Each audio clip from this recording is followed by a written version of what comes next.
not to the living. How will you ever communicate with the dead? Everybody welcome Linda.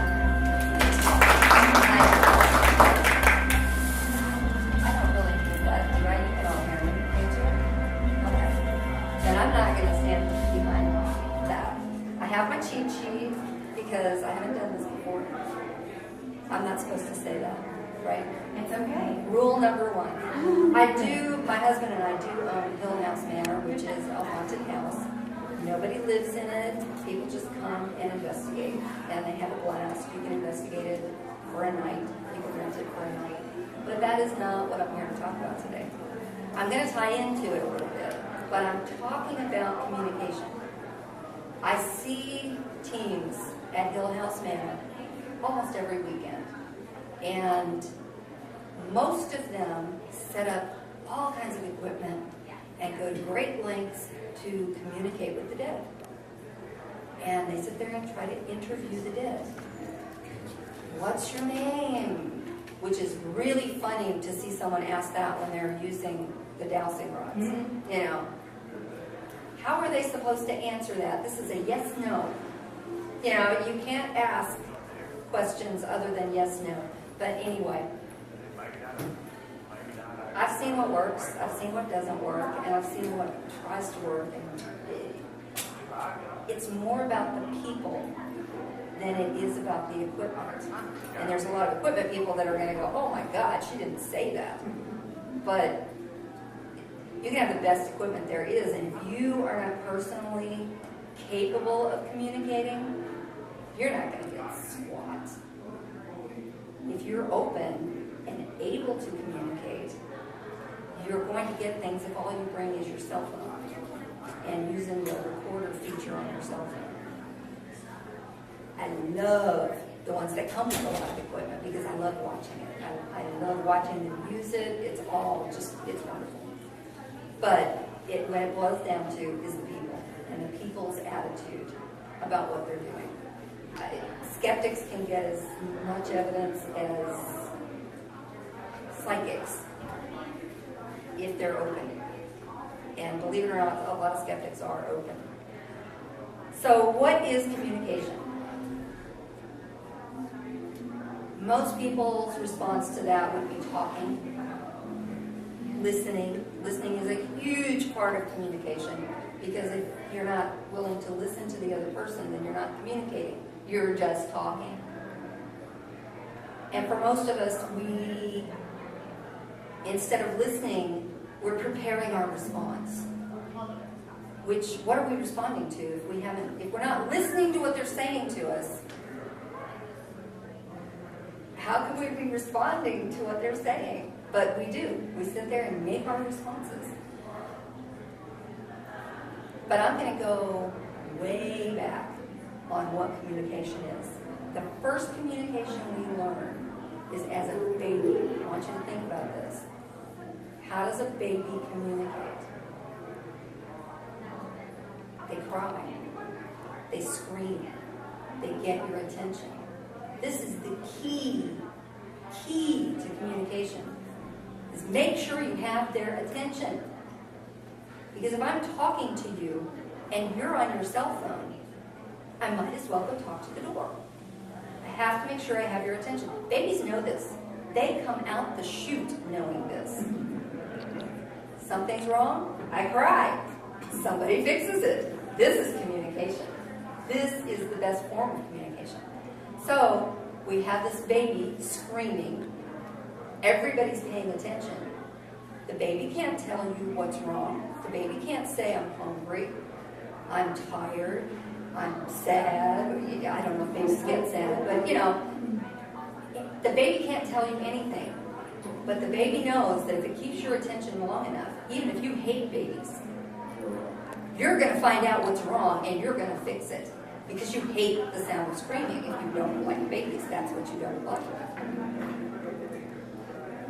So, keeping attention.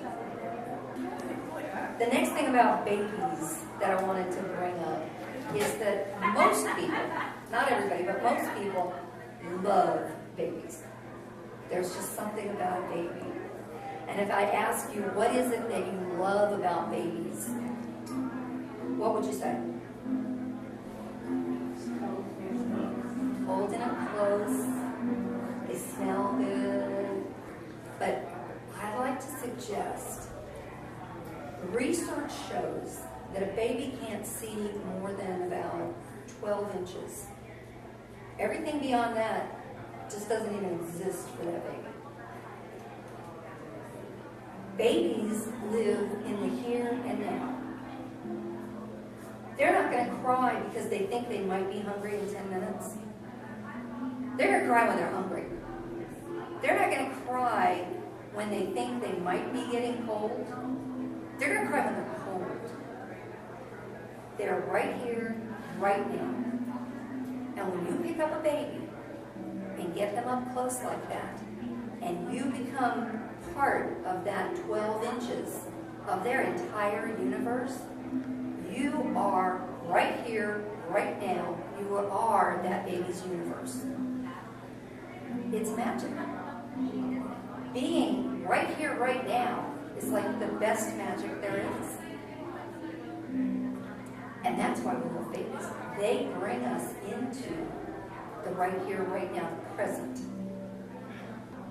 I love babies myself. I mean, I sit there and hold baby forever. And I love doing presents. I love being present with people. Being right here, right now. Not worried about what happened yesterday or what happened an hour ago or that there wasn't the letter number 3 on the, or what we're doing next. Be where you are when you are. The people who can pull that off are the people that have the best luck at places like Little House now. Why is that? Why does that make it easier to communicate with spirit? Okay, babies. I'm back to babies. Babies learn to talk. Okay, they learn to scream. But then they learn to talk, and they learn that talking communicates what they want. And some of them learn one word at a time, mama, dada.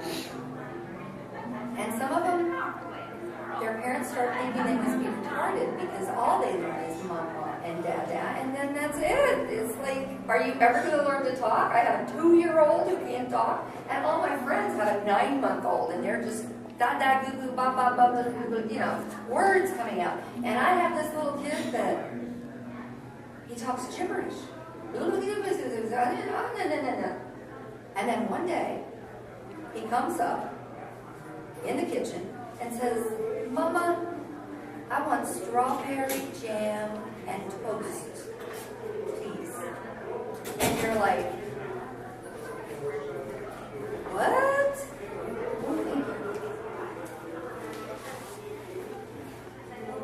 Yesterday you couldn't say anything, and today you can speak in a complete sentence. Now I know this happens because my grandson did this. And of course he's my grandson, so he is the cutest kid on the planet. Well, shortly after he started speaking, obviously he'd been learning this whole time. He just didn't feel comfortable trying it out. He tested the waters. We're in a restaurant. I think it was Spring Creek Barbecue, where it's kind of family oriented. They have these big long tables, and we were there for a family birthday or something. And there were 3 or 4 kids under the age of 3. 1 kid 8 and 5 adults. So it was, it was pretty evenly matched, but he was a little over 2, and we had to put him in one of those high chairs. Because, I don't call them high chairs, I call them containers. This is the only way to contain these kids, is stick them in there, strap them in, and then you can let them kind of be who they are through the meal. So this kid is strapped in his container, and like I said, he had just recently learned how to talk. And all of a sudden, dinner's kind of coming to an end, and everybody's talking with everybody. And now he's the baby of the bunch. He's used to being the center of attention. And all of a sudden, he goes, "Look at me!" And I looked. Naturally, he just said, "Look at me." And he smiled, and I looked at him, and he said, "Look at me!" I thought, okay, he's learned how to say that rather than crying and screaming for attention. How wonderful is that? So I looked at him. Look at me! He smiled real big. I told this story one time, and one of the people in the room came up and told me later that he was dealing with a child that was constantly wanting attention. And he finally sat him down and he said, I'm paying attention to you. I'm paying attention to you. I'm paying attention to you. You know how annoying kids can be with that pay attention, pay attention, pay attention.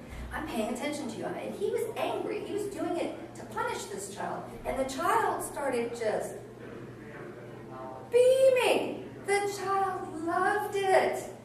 Paid attention to him. That's exactly what he wanted. Sometimes that's all they want. Acknowledge my existence, please. Say you know that I'm here. The child was in heaven. So he sat there, and his anger turned into, oh, well, okay, I can do this. This is way better than him. So he just sat there, I'm paying attention to you. I'm paying attention to you. And it was beautiful. He said it was great.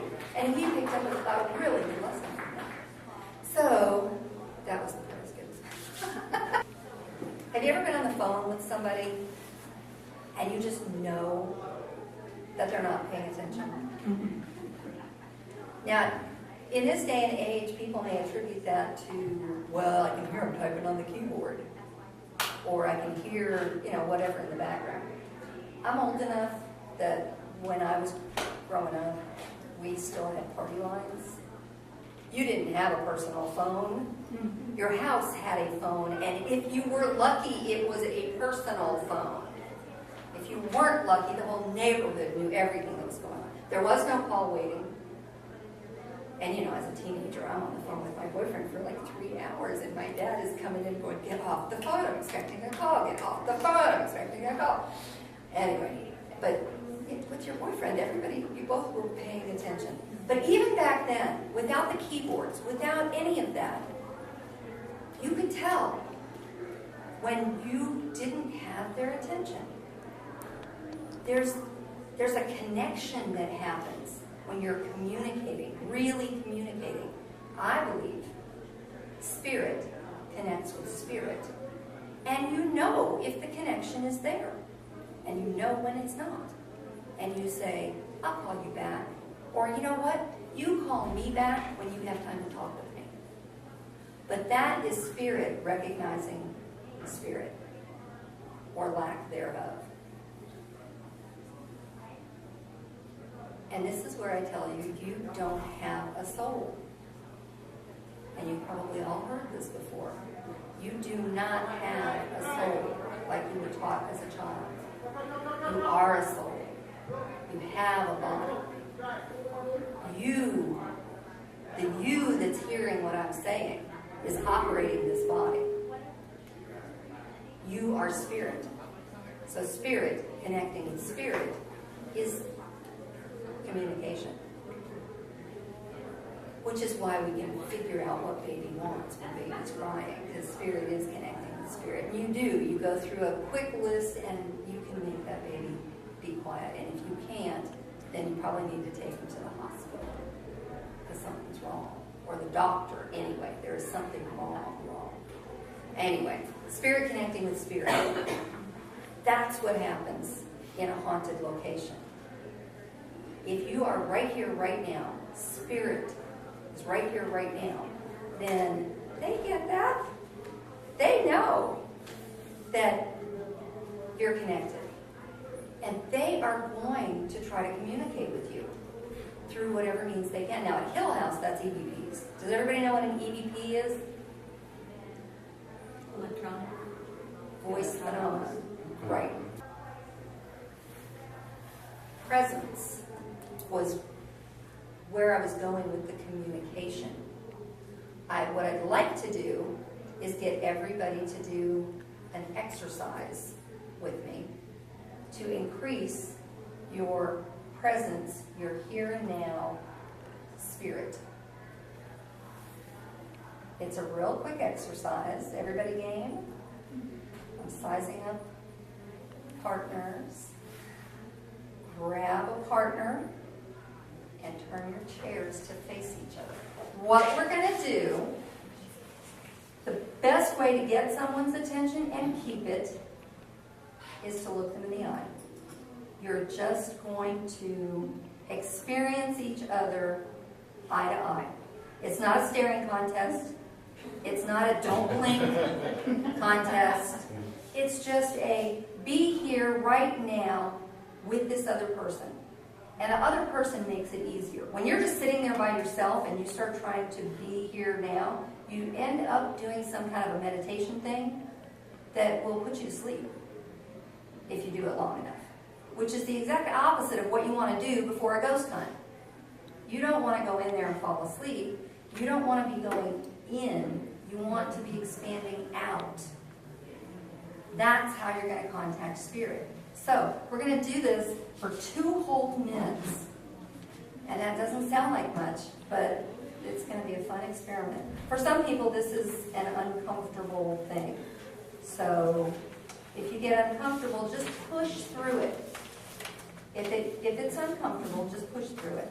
And we'll talk about that after. Laughing is fine. Crying isn't good, but it happens.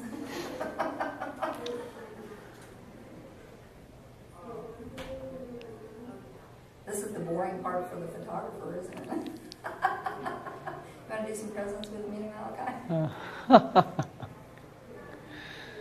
So what happened? Anybody? Well, I was able to stay present, and I was impressed at his ability to stay in the moment there and taking everything. Of course, I expanded out to take in what was going on in the rest of the room too. So. Yeah, that made it a little more difficult, having the disruption of people leaving in the middle of it. But no? Well, it's what was going on at the moment. If you can't ignore what's going on at the moment and be in the moment. But you can see the communication. You can feel, I think. I usually can. I love doing that exercise. I love doing it with him. But I love doing it with anyone. Because I can feel myself getting bigger.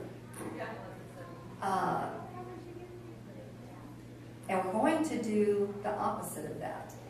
We're going to do absence, which is what you experience on the phone when you notice that they're not there. And it's more difficult than it seems. And it's almost impossible to do absence when you're looking someone in the eye. It's really difficult unless you're on drugs, which I have been. You know, like you're in the hospital and you've had surgery and you can't even stay in the moment then. But other than that, you look someone in the eye and it's really hard to go absent on. So we're going to practice absence, and of course you won't be looking each other in the eye. Let's do absence for 2 minutes, which is facing each other, but not paying attention to each other.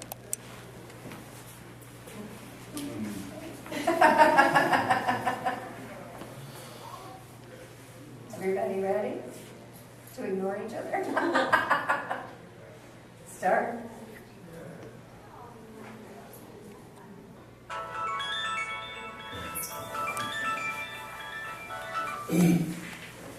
How uncomfortable was that? Warm. There was a gentleman at the door really kind of giving us funny looks. Hey, this is a workshop, not a lecture.